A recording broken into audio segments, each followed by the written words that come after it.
সকাল থেকেই বন্ধ আছে মেট্রো রেল। আগারগাঁও স্টেশনে আছেন আমাদের সহকর্মী লামিয়া তিথি। সরাসরি যাচ্ছি তার কাছে। তিথি, কি কারণে মেট্রো রেল চলাচল বন্ধ রয়েছে? অফিসগামীরা তো ভোগান্তিতে পড়েছে, তাদের অবস্থা কি? সিলন ফ্যামিলি ব্লেন্ডের কড়ালিকার আর সতেজ সাদের পারফেক্ট ব্লেন্ডে স্বপ্নেরা মেলুক টানা। মধু, সকাল কিন্তু ভোর 7:20 থেকে কিন্তু মেট্রো রেলের যে আগারগাঁও স্টেশন আছে এখান থেকে কিন্তু বন্ধ রয়েছে। বলতে গেলে মেট্রো রেলের কিন্তু পুরো লাইনটাই কিন্তু এখন বন্ধ রয়েছে।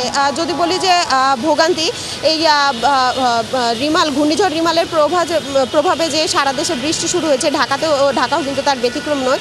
এই বৃষ্টিতে কিন্তু বলতে গেলে সবথেকে বেশি ভুক্তভোগী হচ্ছে অফিসগামী যাত্রীরা। তারা বলছে তারা কিন্তু জানতো না আগে থেকে যে হচ্ছে মেট্রো রেলে এরকম সমস্যা। মেট্রো রেল কর্তৃপক্ষ, মেট্রো রেলে এখানকার আগারগাঁওয়ের যে হচ্ছে অফিসার রয়েছে তাদের সাথে আমাদের কথা হয়েছে।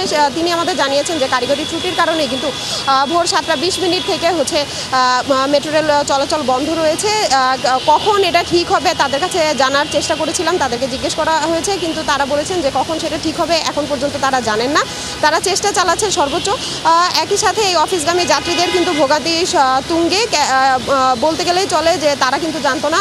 তারা এই মেট্রো স্টেশনে আসার পরে এই মুষলধারের বৃষ্টিতে কিন্তু বিপাকেই পড়েছেন। তারা কেউ এখান থেকে হচ্ছে নানান রাইড শেয়ার কিংবা হচ্ছে নানান ধরনের সিএনজি নিয়ে হচ্ছে তারা এক জায়গা থেকে আরেক জায়গায় যাতায়াতের চেষ্টা করছে। একই সাথে হচ্ছে তারা আমাদের জানিয়েছেন যে হচ্ছে এই হঠাৎ প্রায়ই মেট্রো রেল বন্ধের কারণে কিন্তু তাদের প্রায় দুর্ভোগ পোহাতে হয়। মধু, সেখানে আপনাকে ধন্যবাদ তিথি, বিস্তারিত জানাচ্ছিলেন আমাদেরকে।